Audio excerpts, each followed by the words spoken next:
subject tonight is cooked food addictive? And I think that everyone will learn something from this. I think it'll be good fun.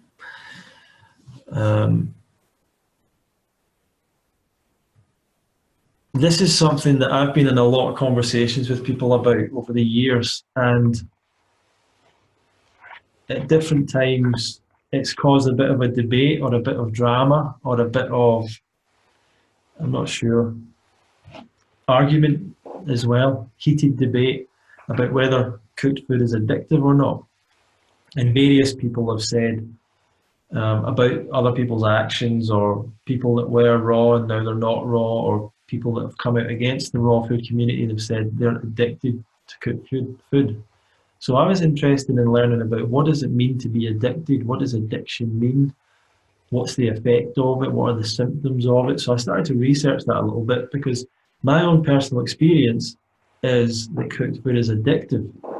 Now, does that mean that it takes over your life and you end up in a ditch somewhere? Maybe not exactly like that, but it's still the same mindset, the same feeling as being addicted to other substances.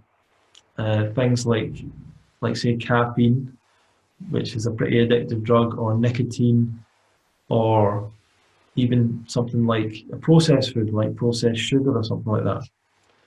So try and pay a little bit of attention tonight. I hope to provide you with some really interesting information I've been looking at over the last few years, but specifically more focused recently, and just admitting more people in now. So I'll get started then. I don't want to take up too much of your time, and we're going to share the screen. So here we go. Share. Okay.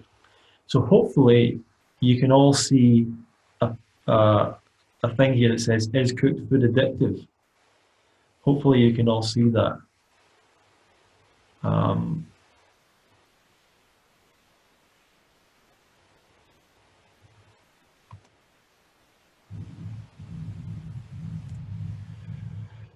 Hi, thanks for joining. I'm hoping that you can all see this first screen that says, "Is cooked food addictive?" What's this? Chat. You can all see the screen. Okay, good, cool. 2 people in the waiting room. We're admitting more people as we go along. We're just starting right now, guys, so thank you for joining. So is cooked food addictive? Well, we're starting off with the idea of first exploring, what is addiction? What does it mean to be addicted? And if you look up addiction in the dictionary, it doesn't really give a definition. If you look up addictive, it doesn't give a definition, but the word addicted does have a definition. So let me roll down. So the dictionary.com definition, or Oxford Dictionary, I'm trying to, yeah, good, is physically and mentally dependent on a particular substance, i.e. she became addicted to alcohol and diet pills. And the other definition is enthusiastically devoted to a particular thing or activity. He's addicted to computers. So we've got a formal definition, which is like a kind of a clinical definition that we would maybe apply to drugs and things like that, which is like a dependence. And we've got an informal one, which is one that we could ascribe to someone that was just enthusiastic about something, that we would use almost like kind of a I don't know, like a joke or a slang term. We go down to Merriam-Webster, which is another dictionary source, and it says, definition of addicted: having an addiction such as having a compulsive physiological need for a habit-forming substance such as a drug. Having a compulsive physiological need for a habit-forming substance. Or B, strongly inclined or compelled to do, use, or indulge in something repeatedly. So once again, you've got the 2 different definitions there. One's more formal, one's a bit informal. We're kind of more interested tonight in the definition that would be connected with drugs and other substances. So can food be addictive like that?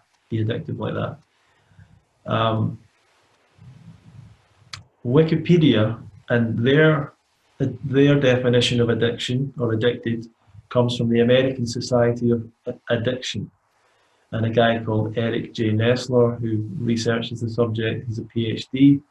Addiction is a brain disorder characterized by compulsive engagement in rewarding stimuli despite adverse consequences.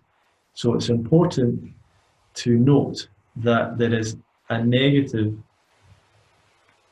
there has to be a negative consequence, or generally there's an adverse consequence. And it says, despite the involvement of a number of different factors, it is repeated exposure to the stimulus that drives the development and maintenance of an addiction. So basically, an addiction is formed by continually exposing yourself to that particular stimulus, and it lists food addiction right here as one of the things that can be an addiction. So the reason I'm going through this is that it's not actually clear. It's not fully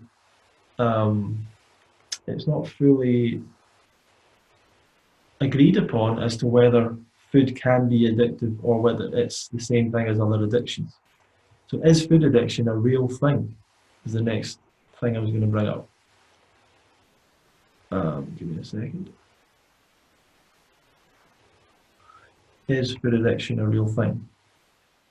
Oh, no.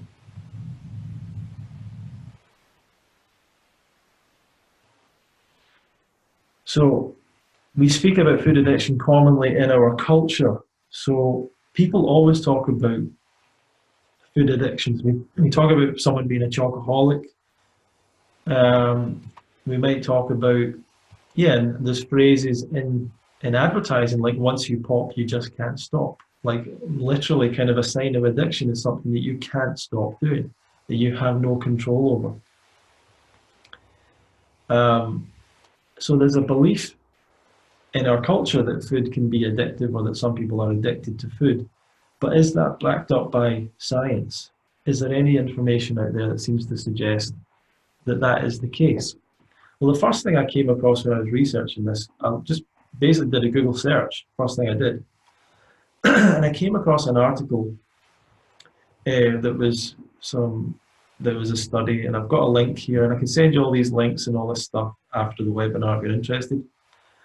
And in that debate, it said food is not addictive, but eating is addictive. That's what their perspective of this particular group of scientists. So they felt there was little evidence to say that there was addictive substances in certain foods. Researchers argue that instead of thinking of certain types of food as addictive, we should think of the behavior and the reward associated with it as addictive. So I'm not sure that's just a complicated way of saying that it's not the food that we're addicted to, it's the process in the brain that we're addicted to, but it's the food that triggers that process. So I'm not 100% clear on what they're actually saying there.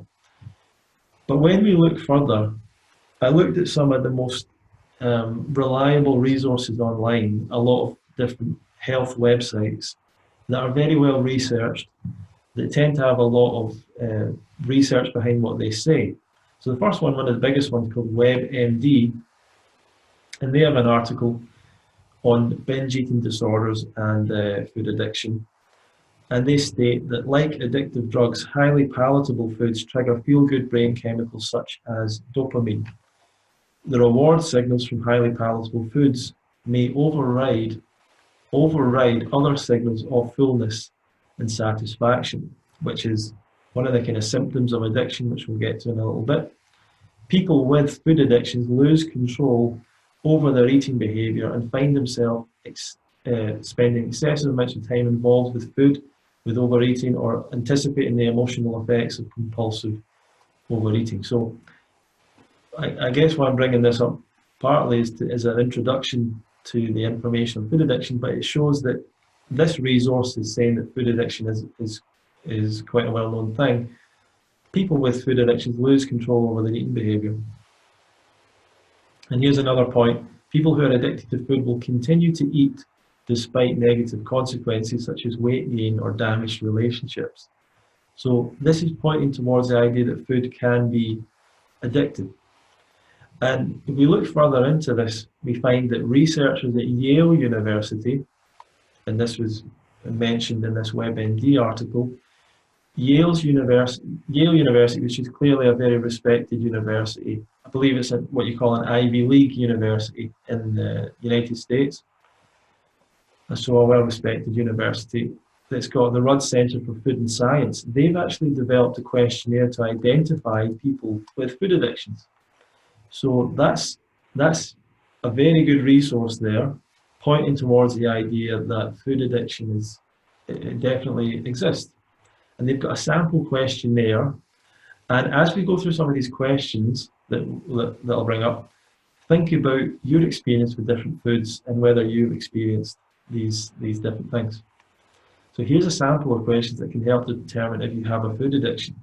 Do these actions apply to you?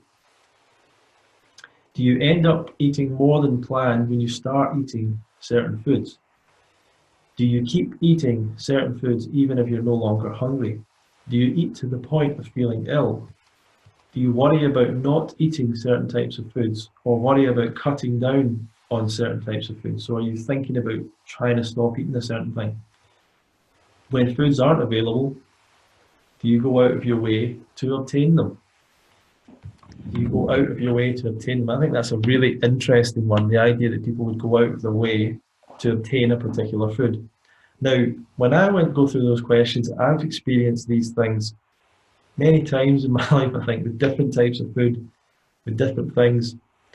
I don't think I really ate to the point of being ill that often, to be honest. But I definitely ate past the point of actually being hungry. I definitely ate more than I planned to.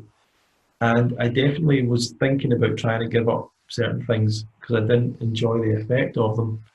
And I've definitely went out of my way, far out of my way sometimes, to obtain certain foods that I couldn't stop thinking about. And other people have shared with me stories about things like that as well. The questionnaire also asks about the impact of your relationship with food on your personal life. So ask yourself if these situations apply to you. So this is quite interesting. You eat certain foods so often or in such large amounts that you start eating food instead of working, spending time with family, or doing recreational activities. You avoid professional or social situations where certain foods are available because of fear of overeating. You have problems functioning effectively at your job or school because of food and eating. Now, I would say that that's a bit more of an extreme of food addiction. And there are people at a real extreme of food addiction where it completely takes over their life.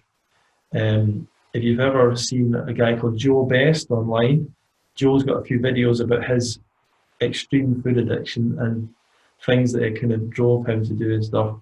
But we've maybe all felt a little bit of this. Avoiding certain situations because of the food or the lack of food there. Maybe eating food instead of doing things that you really should have been doing. So I think that's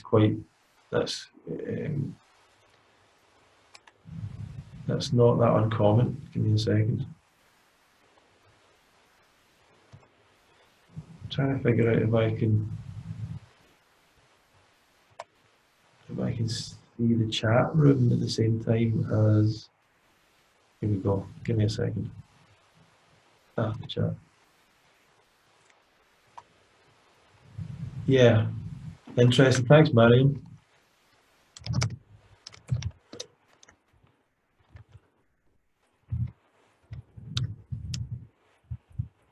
If you want to add in, I'm sure there's a way of adding other people if you want to tell other people about this. So the next website we looked at was Healthline. I looked at. This is another well-researched website. All the articles are, researchers and people with qualification. And this was a really interesting article by a guy. And what he was a nutrition researcher, but what he says is, the truth is the effects of certain foods on the brain can lead to downright addiction. So his opinion, it led to downright addiction. He said food addiction is a very serious problem. One of the main reasons some people can't control themselves around certain foods, no matter how hard they try. And he went into talking about what is food addiction. He believes it's the same thing as being addicted to drugs, or the same kind of thing. Involves the same areas of the brain. the same neurotransmitters, and many of the symptoms are identical. And the reason that's interesting to note is that he is a recovered drug addict and alcoholic, so I'll mention that later on. He says it's a relatively new and controversial term. There's not got a lot of good statistics available. Okay, so how does it work? Processed junk foods have a powerful effect on the reward centers in the brain, involving neurotransmitters like dopamine. The foods that seem to be the most problematic include typical junk foods, as well as foods that contain either sugar or wheat, or both. So that's interesting. And he says, very importantly, food addiction is not about a lack of willpower or anything like that. It is caused by the intense dopamine signal hijacking the biochemistry of the brain. So this is important. It's not that the food or the substance is addictive, it's that the food or the substance creates a particular impact on us that hijacks our natural reward centers in the brain. So all food should be rewarding to us. We should feel a sense of reward for eating the food. That keeps us alive. But this is where it's that thing's been hijacked, and it makes us eat things that might have negative consequences. And he says there are many studies that support the fact that food addiction is a real problem. This is this man's opinion. And here's his 8 common symptoms that are typical of food addicts. And I'm going to go through a lot of different symptoms, but this is his 8 symptoms. So ask yourself if you ever felt any of these things. You frequently get cravings for certain foods, despite feeling full and having just finished a nutritious meal. You get cravings. Now, here's an interesting thing about cravings. There's a lot of people in the raw food community that, and in health and healthy eating in general, that talk about intuitive eating, and they believe that if they've got a craving sometimes for a certain thing, that means that their body is telling them to eat it. But in reality, there is not any strong evidence to suggest that human beings can eat intuitively, that we have an ability to work out what nutrition that we need, that we have an ability for our brain or body to message us or give us an instinct on what we should be eating or not, other than our actual just basic instincts to eat stuff that looks good and tastes good to us. And the evidence that goes towards that point is the fact that human beings, that many times in history, they have suffered from nutritional deficiencies, suffered from things like scurvy, beriberi, pellagra. And if we did truly have an intuitive ability to work out what nutrition that we needed, we would not have suffered from these problems. Or we would have been able to work out what it was. If the food wasn't available to us, it would have been obvious what we were missing, and that wasn't the case. And people suffered from these kind of deficiencies for many years, and we mistakenly thought they were viruses. Back in the day, maybe we thought they were demons or whatever, but we didn't realize it was a nutritional deficiency, and we didn't. And that's really where the whole study of nutrition comes from, is from these situations where we started to realize that people could become diseased because of eating the wrong foods or not eating the right foods. So that's just a small point. If you hear people say about your body can work out what it wants to eat intuitively, that's not really the case as far as we know. Here's another common symptom of food addicts. When you give in and start eating a food you were craving, you often find yourself eating much more than you intended to. So you might think, I'll just have a little bit of this, but you end up eating the whole box or the whole thing. When you eat a food you were craving, you sometimes eat to the point of feeling excessively stuffed. We've already heard that one. You often feel guilty after eating particular foods, yet find yourself eating them again soon after. I think that's quite a common one, feeling a sense of guilt after eating a particular food that you maybe didn't want to eat or were trying to stop yourself from eating. You sometimes make excuses in your head about why you should eat something that you're craving. We become very, very creative in our excuses as to why we might need to eat something that we're craving. You have repeatedly tried to quit eating or setting rules about certain foods, but you've been unsuccessful. So you're trying to control it, but you've been unsuccessful in doing so.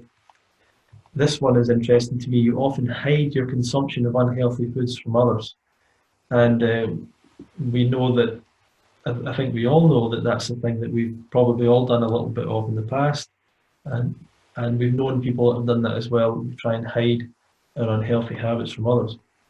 You feel unable to control your consumption of unhealthy foods despite knowing that they are causing you physical harm, including weight gain. So you find it hard to control. This sense of a loss of control comes up again and again in addiction. And if you can relate to 4 or 5 of these, then you probably do have a serious problem with food. If you can relate to 6 or more, then you're probably a food addict. So you can think about that. But we'll go through some of these symptoms again. This man, his last statement was, I'm a recovering alcoholic, smoker and drug addict with a history of many rehabs, blah, blah, blah. He developed an addiction to unhealthy foods. He says, the reason I'm telling you this is to demonstrate that I know how addiction works. I'm here to tell you that food addiction is the same as addiction to drugs, exactly the same. The symptoms and thought processes are completely identical. It's just a different substance and the social consequences aren't as severe.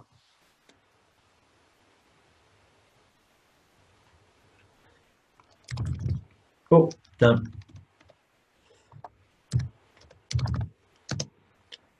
What is food addiction? Okay. Not as severe, damn. Okay. Yeah, okay, I'm back to where I was. Now, he says full-blown addiction, nothing more, nothing less. It's just a different substance. The consequences are not severe. That's Chris Gunners, nutrition researcher, bachelor's degree in medicine, who writes for Healthline, that website. So it's interesting, the social consequences aren't as severe, so that's why we don't really see it in society as much of a problem. If someone's, can't stop eating a certain food, they often hide it, so you never really hear about it being a problem to them. You can see it evidenced in, obviously, weight gain in people. They never really bring it up as a big problem. They often hide it. I mean, I've had experiences of working in offices, and I'm working alongside people who are quite overweight, but in the office, I never see them eat anything that would suggest that they would put on weight. They eat little salads and things. And I'm thinking, they can't be getting fat in these little salads. They must be, and they're probably, they eat they actually eat to excess on their own. They don't want to do it in front of other people. So that's a sign of food addiction. So that's more evidence to point towards the idea that food addiction is real. But we've not got to cooked food yet, or fruits and vegetables. If that can be addictive, we'll work that out in a little bit. But more information, so eatingdisorderhope.com, once again, believes in the idea of food addiction. Food can become an addictive drug, as addictive as drugs are to a substance abuser. And here's their possible signs of food addiction. Gorging on more food than one can physically tolerate. Eating to the point of feeling ill, going out of your way to obtain certain foods, continuing to eat certain foods even if no longer hungry, eating in secret, avoiding social interactions, difficulty functioning in a career or job due to decreased efficiency, spending significant amount of time, money on certain foods for binging purposes, decreased energy, chronic fatigue, difficulty concentrating, so these are kind of side effects, sleep disorders, restlessness, irritability, headaches, digestive disorders, suicidal ideations. So a lot of the same symptoms there, eating to the point of feeling ill, going out of your way to obtain certain foods, eating in isolation, gorging more than you can physically tolerate. A lot of the same things coming up again and again. So that's eating disorder website, and they're suggesting that it is a problem. UK Addiction Treatment Centres, for a UK source. So an addiction treatment centre organisation, they believe binge eating disorder is a medically recognised disorder characterised by excess eating. A person who suffers from disorder will demonstrate the following symptoms. Once again, you can ask yourself if you've felt any of these ever. Compulsions to eat when not physically hungry, routinely eating past the point of feeling full, routinely eating more quickly than others, a tendency to try and keep eating habits a secret, Feelings of guilt after eating episodes. Oops. Don't know why that went down there.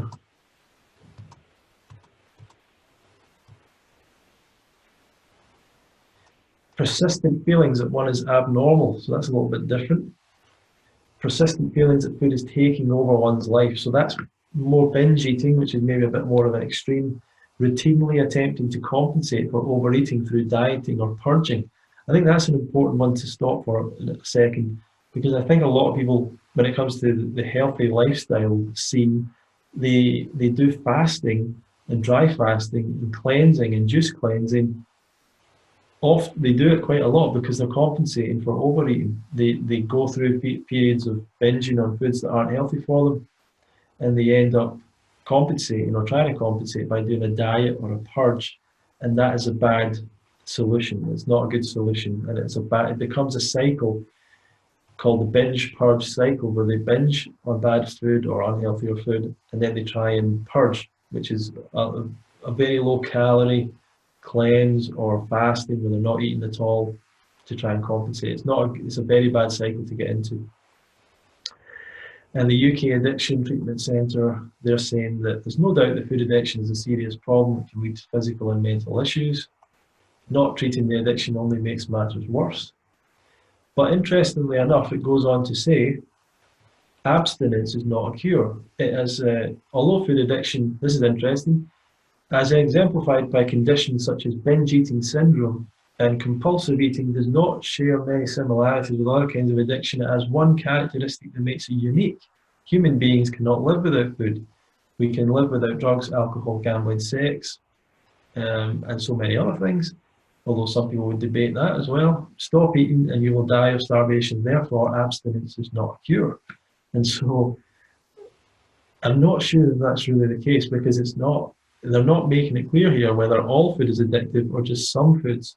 So could we not be abstinent of certain foods that are really the cause, the highly palatable foods that we've talked about? But we're going to get into that in a bit as well. There's more to that. So here's some common triggers of food addiction according to them. So I think now more chat.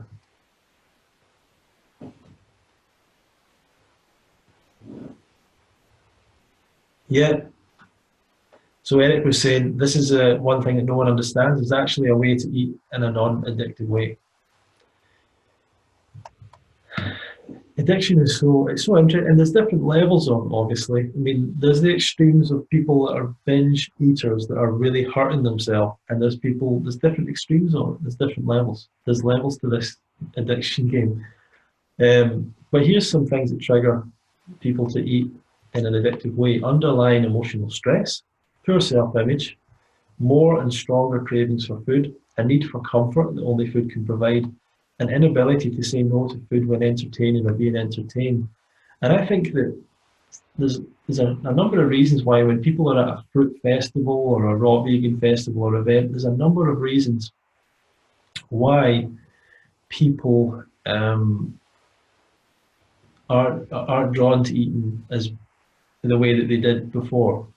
Not saying that always happens. There are people that leave a fruit festival or a raw vegan event to go and eat off-site and go and eat what they want. That does happen. But when people are in a situation where they're more relaxed, where they're not judged, where they're being supported, where they're around friends, where they have lots of activities to explore and enjoy, and lots of physical activities to explore, and it's easy for them to get the food and everyone else is eating it, and they're going through a very positive experience and they're feeling a sense of community and connection, they're much less likely in that scenario to be triggered to eat any kind of negative foods. Not all the time, but I think a lot of people experience that. So let's look at some articles in the media about food addiction. There's only really a couple I could find. The Guardian has a good article called "Food Addiction, Does It Really Exist?" discussing this same thing. Is food addiction a real thing? And one of the main pieces of scientific research that led towards the Society of Food Addiction was a study done on rats. Obviously, if you're vegan, you're maybe not happy about this, but this study was done on rats about a decade ago, a group of American psychiatrists studying obesity, and they decided to look to see if food addiction could be proven. They devised a series of studies in which rats were offered highly palatable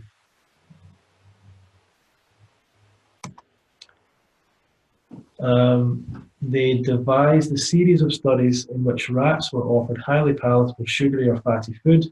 They had the option of the regular healthy food too, but that didn't get a look in. That's really interesting, because you would maybe think that an animal would intuitively go towards its healthy food. You would intuitively think that an animal would go towards its healthy food, but that's not necessarily the case. Offered highly palatable sugary or fatty food, they had the option of regular food too, and didn't get a look in. Nicole Avina was one of the researchers. We found signs of tolerance, withdrawal, craving, and measurable changes in neurochemicals such as dopamine and opioid release. In short, it looked very much as though the animals were addicted to a drug, even tolerating foot shock, running over an electric grid to get their fix.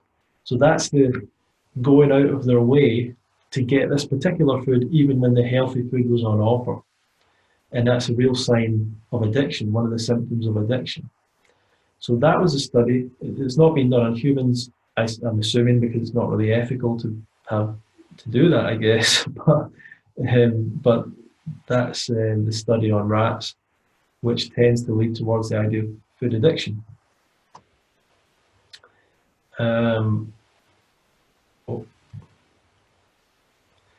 For those that have just joined, I will be able to replay this at some point or send you a copy of it. And all these links, I'll send you a copy of this as well. Right. So then this article went on to talk about, once again, the Yale food addiction scale, but it talked about the top 10 nasties. So here we're getting into some information on cooked food, different types of food, animal products, fruits and vegetables. What's addictive? What's the least addictive? What's the most addictive? You might already be able to work out some of that, but anyway, here's the foods. Now, I believe these are just surveys done. This is not stuff where they've been able to. Yeah. So Mariam says, is it actually crazy to go through pain to get food or quality of survival? Well, it's a bit of both, I guess. That's what dopamine's all about. It drives you to do certain things. It rewards you and drives you to do certain things. So in an addiction, so let's say someone with heroin or cocaine addiction, they're being driven as if their life depends on it to go and consume that addiction. That's what dopamine does. It drives you very powerfully to do things, and if you don't do them, it makes you feel not very good for not indulging in them. So the top 10 most addictive foods. Now this is the first list here. Now it's backwards. So this is number 10, and this is number 1. So number 1, ice cream. I believe this is just a survey asking people what they found to be the most addictive foods. So it's not the most scientific perhaps, but this is what we've got so far. So the average person believes that their most addictive foods in order: ice cream, candy, French fries, chocolate, cookies, cake, pasta, donuts, and white bread. Now, it's maybe not all that accurate here, but it gives a bit of a picture. Ice cream, a highly palatable food with sugar and with milk in it, with cream. So it's got animal products, it's got sugar, we've got candy, once again, sugar, and candy tends to have some kind of starch in it. French fries, which is cooked starches, obviously cooked potatoes, usually served with salt and oil. Chocolate, oil, milk, chocolate itself, which has caffeine in it, and sugar. Cookies, biscuit, basically, cooked starch and sugar and salt usually as well, and fat and other things in it, and milk. Cake, everything's in cake, basically, cooked starch, animal products, sugar, salt. Pasta, kind of interesting. This is more of a whole food, but people are saying that they're addicted to pasta, whether that means pasta on its own with nothing, or whether that means pasta with sauce and everything else, not really sure. Donuts, obviously, and white bread. So we can quite clearly see that this is a list of processed foods, essentially. So it's basically saying, it's basically pointing towards the idea that people find that processed foods are the most addictive. And of all these, they're obviously cooked as well. So this is tending to lead towards the idea that cooked food can be addictive because the average person believes it to be so, based on their experience and based on looking at the symptoms in the Yale food addiction scale on the questionnaire. So I'm sure some of you, I don't know if any of you have had problems with these foods in the past. I used to be a major sugar addict, or at least that's what I thought I was, and it took me a long time to give up eating sugar, and I would binge on it to the point of feeling bad, and then I would binge on it again. So I knew it was addictive. I wanted to get rid of that addiction. It didn't have really harsh consequences apart from I realised later on that it was affecting me. It would actually make me feel depressed the next day. So I started to realise that connection as well years later. So it was really having a negative consequence in a number of ways. At the same time, at that time, I was eating a lot of bad stuff, so it wasn't happening. It wasn't just sugar at the time. What constitutes addiction anyway? This is the Guardian article, and this is the researchers say it's a subject of ongoing debate. But the Diagnostic and Statistical Manual of Mental Disorders stipulate that 3 of the following must have applied to an individual over the past year to qualify them as addicts: tolerance, withdrawal. The substance is often taken in larger amounts than intended. So tolerance really means that, for example, you take coffee, and then you have coffee every day or whatever, but then you find it's not having as strong an effect. So then you have 2 coffees, and then you find it's not having a strong effect. So now you have 5 coffees a day, then you have 8 coffees a day.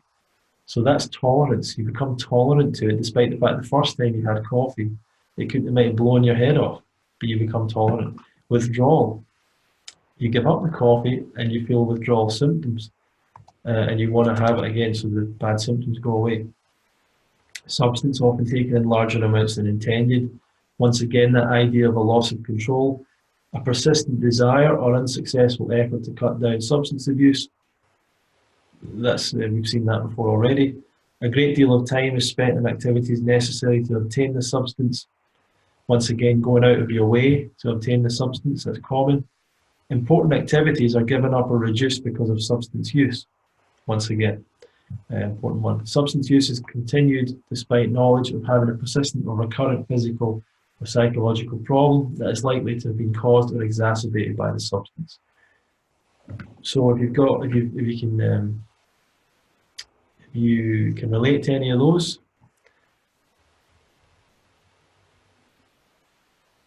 If you can relate to any of those, then, and I don't know, some of you are raw vegans, some of you are maybe still eating cooked food and so on, but for me, this information, it kind of clarified for me what I felt my experience was with giving up cooked food or giving up certain other foods. So we'll go more into the science behind this, but I hope it's given you some clarification around your own thoughts and ideas on this process. The Extraordinary Science of Addictive Eating, this is the New York Times. So the New York Times, very respected newspaper, obviously, and this talks about a guy called Moskowitz, and he talks about mastering the bliss point, and that's to do with a certain flavour, a certain level of flavour that is the absolute kind of ideal for that makes us feel a kind of sense of bliss, I guess. And he was hired to work in the US Army labs. This is quite interesting. The military had a particular problem that they couldn't get their soldiers to eat enough. This is really strange. I didn't know this. Over time, soldiers would gradually find their meals ready to eat so boring that they would toss them away half-eaten and not get all the calories they needed. That's really strange to me. I kind of can't imagine that. So they started to ask the soldiers questions. They found that they liked flavourful foods like turkey tetrazzini, but only at first. I'm guessing that's past, I don't know what that is, turkey tetrazzini, but it's a flavourful food. They quickly grew tired of them. On the other hand, mundane foods like white bread would never get them too excited, but they could eat lots and lots of it without feeling they'd had enough. Does that remind you of any kind of experiences you had? Mundane foods, they don't get you too excited, but you can eat lots and lots of them without feeling that you'd had enough. You can keep on eating them, which is the experience often with certain cooked foods. It's not necessarily that they're the most strongest flavour, but you just keep eating them. You just can't kind of stop eating them. This contradiction is known as sensory specific satiety. Sensory specific satiety is the tendency for big distinct flavours to overwhelm the brain, which responds by depressing your desire to have more. That's quite interesting. So a big flavour depresses your desire to have more. So you can think about that with things that you've eaten that have a very strong big flavour. You might find that you can't eat that much of it. And that's something that major food companies have taken into account in order to make their stuff more addictive, is not to make it one big strong flavour, but to have a kind of complex formula of flavours that pique the taste buds enough to be alluring, but don't have a distinct overriding single flavour, telling the brain, apparently this is what tells the brain to stop. This is a quick note on salt. This was a guy that was employed by Frito-Lay. I think he'd been in Finland. He'd been a researcher in Finland, and he'd helped Finland to cut down on salt. But then Frito-Lay employed him to try and defend salt or something like that. You can read the article, but basically he was working for Frito-Lay, which makes potato chips, what we call crisps in the UK, and that Frito-Lay is a big corporation in America. And he believed that people get addicted to salt, and these companies were trying to basically thwart the attempts to get consumers to cut down on salt. So that's another example of a particular substance in food being labelled as being addictive by one of the scientists working in that field. Wikipedia, so that's the two big articles I could find. And then Wikipedia's article about food addiction. Wikipedia isn't always correct, but this one seems to have some good research behind it. Food addiction refers to compulsive overeaters who engage in frequent episodes of uncontrolled eating. They may feel frenzied, consume a large number of calories, has implications on health, and so on and so forth. So all the information I've put together so far seems to suggest that food addiction is a real thing. Would you agree with that? Most of the science that we're seeing is saying that food addiction is a real thing, that certain foods are addictive because they hijack the signaling reward system in the brain. And from the little we've seen so far, it tends to suggest that processed foods are the most addictive foods, and those tend to be cooked foods as well. So that's what we're seeing. But can fruits and vegetables be addictive as well? So researchers at the University of Michigan studied addictive-like eating in 518 participants. This is a study. They used the Yale Food Addiction Scale, once again, the same thing that comes up. Most commonly used tool to assess food addiction. All participants got a list of 35 foods. So this is just based on 35 different foods, both processed and unprocessed. They rated how likely they were to experience problems with each of the 35 foods on a scale from 1, not at all addictive, to 7, extremely addictive. In this study, 7 to 10% of participants were diagnosed with full-blown food addiction. Interesting. And what's more, 92% of participants had addictive-like eating behaviours for some foods. They repeatedly had the desire to quit eating them, but were unable to.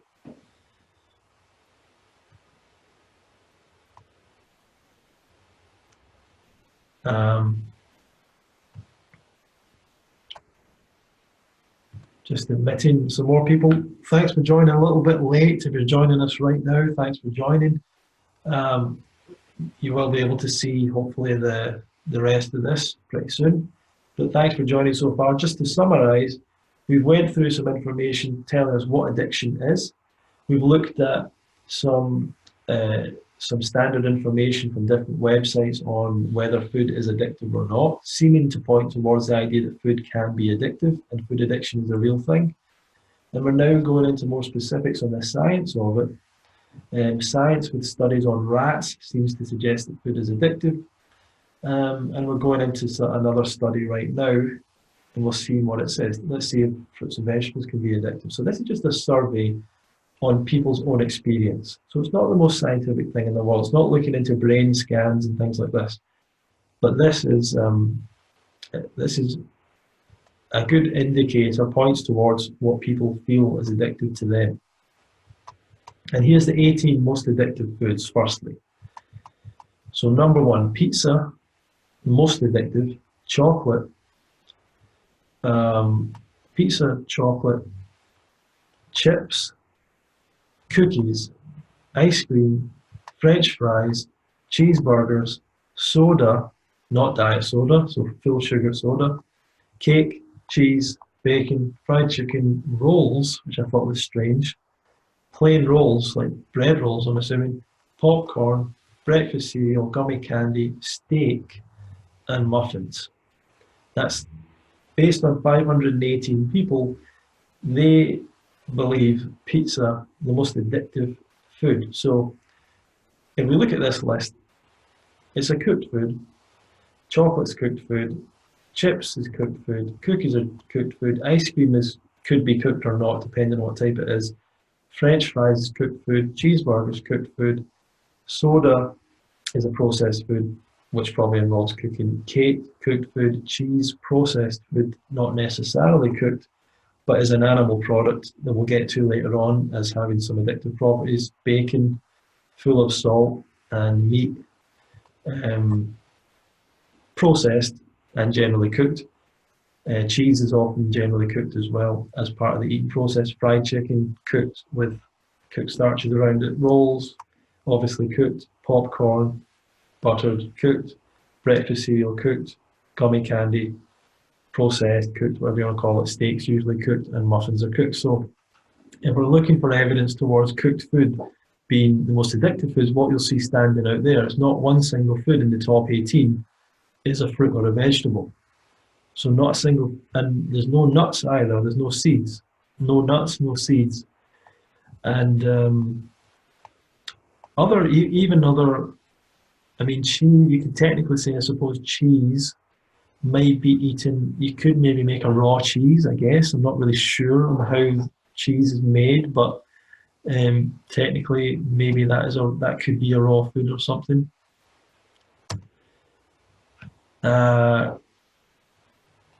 And not all these foods are eaten cooked, they're cooked as part of the processing of them and then eaten. But you can see that these are processed foods, foods with animal products and foods with cooked starches tend to be the most addictive. But let's go now to the least addictive foods for this this survey. Least addictive, 17 least addictive. Number 1 is cucumbers. Now I know someone that eats a lot of cucumbers, so maybe they wouldn't feel that way. But cucumbers is the least addictive, followed by carrots, followed by beans with no sauce, followed by apples, brown rice, broccoli, bananas, salmon, corn, strawberries, granola, water, crackers, pretzels, chicken breast, eggs, nuts. So it goes from least addictive, which is cucumbers, to the most addictive of the least addictive, which is nuts. So as you can see, if we look at the top 10, basically all of our fruits and the only fruits and vegetables in the study are all kind of in the top 10. I don't know if corn was raw or not. It doesn't really say. And I don't know if broccoli was raw, but obviously cucumbers, carrots, apples, bananas, corn, strawberries are all the raw food in this survey. Nuts down here. So nuts is a bit more addictive, which I would agree with, especially with salted, roasted nuts. So I don't know if any of you feel that you've ever had an addiction to cucumbers, but it doesn't tend to be the case. It's kind of interesting though, that all of these foods are the least palatable foods in the survey. So apart from, I don't know why salmon, I think salmon's here. I don't think there's a lot of people that don't like fish and don't like salmon, so I'm assuming that that's why it's in there. So I don't know if it's the most accurate um, answer there. And I'm really surprised that people think that strawberries are less addictive than, say, brown rice or salmon. I don't really know if anyone has a problem with strawberries, with eating too many strawberries, but who knows? Maybe they do. More addictive, not less. Yeah, I guess more addictive as we go down the way. So cucumbers, carrots, beans with no sauce are very unpalatable. They have very little flavour, so I can kind of understand why people might put that as being less addictive. Brown rice.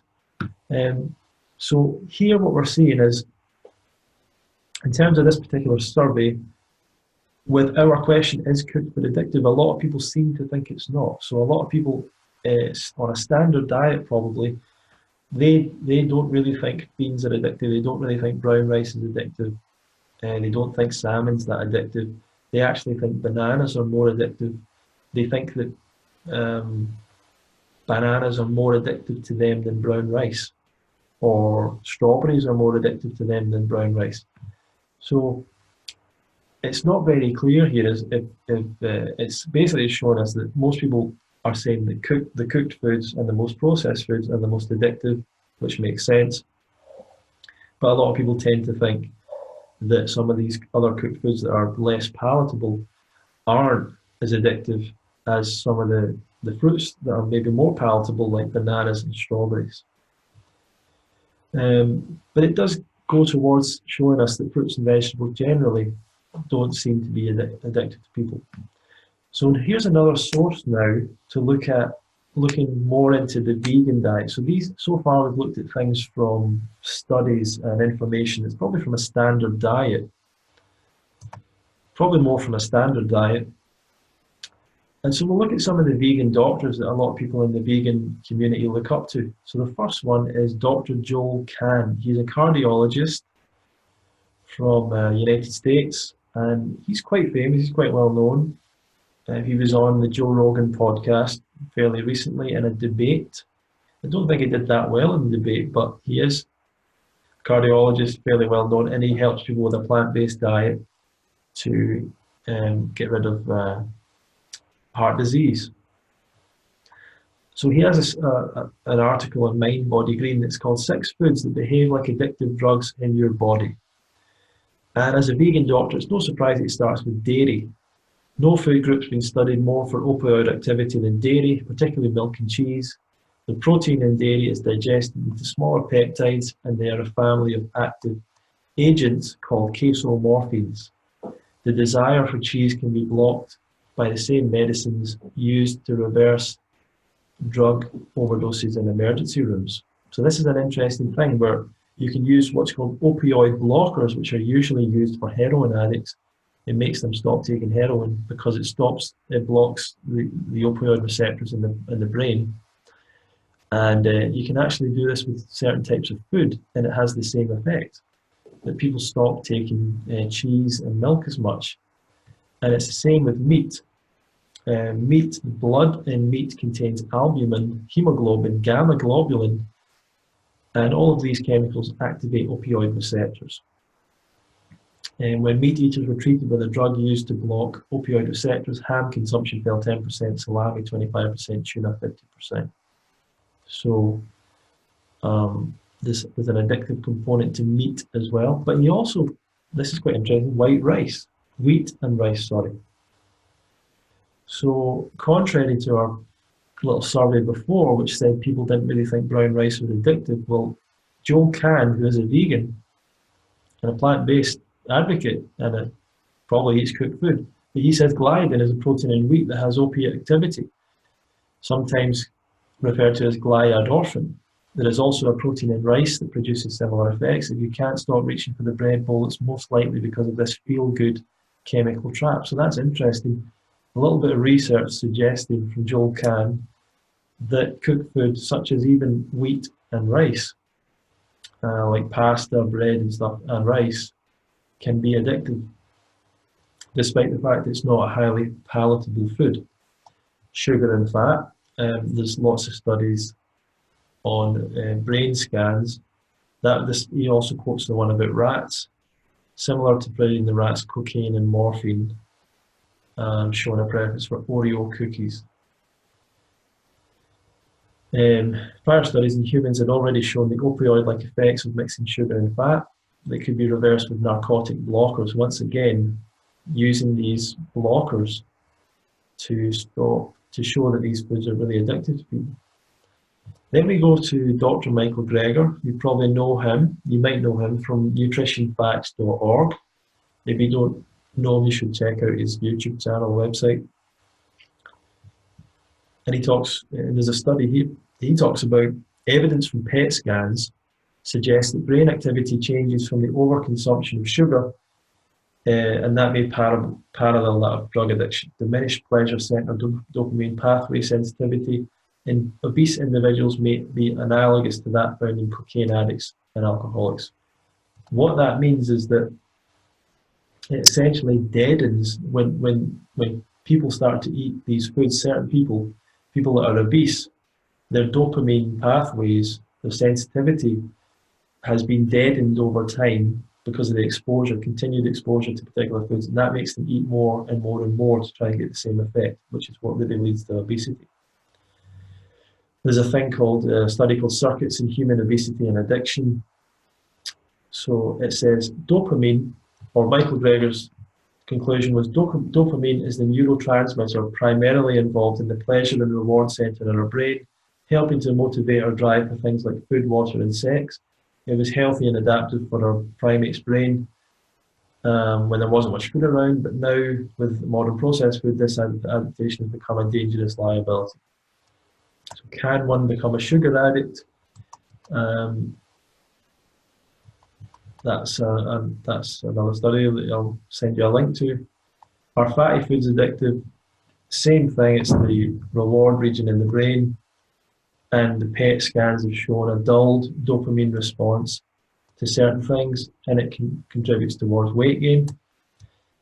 So, Dr. Neil Barnard from the PCRM, Physicians Committee for Responsible Medicine, he's got a book called Breaking the Food Seduction, which you can look at if you like. Basically arguing that sugar, chocolate, meat and cheese release opiates in the brain, and they can all be treated with opiate blocking medicine. And so he's got a whole book on that, and there's a video at their website, pcrm.org. And Dr. Doug Lyle and Dr. Alan Goldhammer wrote a book called The Pleasure Trap, which I'm not going to go to in detail here, but here's my conclusions based on what we've went through. The science tends to suggest that food addiction is a real concern. So there is some controversy about that, but it seems to suggest that food addiction is a real concern. Secondly, the consumption of certain foods can trigger the brain's reward centers in an unhealthy way, leading us to create an addiction to that food. So the evidence tends to suggest the consumption of certain foods can trigger the brain's reward centers in an unhealthy way, leading us to create an addiction to that food. Thirdly, the most addictive foods tend to be processed and cooked foods, often with the addition of salt, sugar, and oil. And we could also add to that the least addictive foods tend to be unprocessed, uncooked foods, fruits and vegetables. Fruits and vegetables tend to be rated among the least addictive foods. And if you have, so I would suggest that all of this information tends to suggest that cooked food can be addictive. If food is addictive at all, cooked food is certainly a big part of that, and that fruits and vegetables are the least addictive foods. And I think that the evidence is leading towards that, is showing that.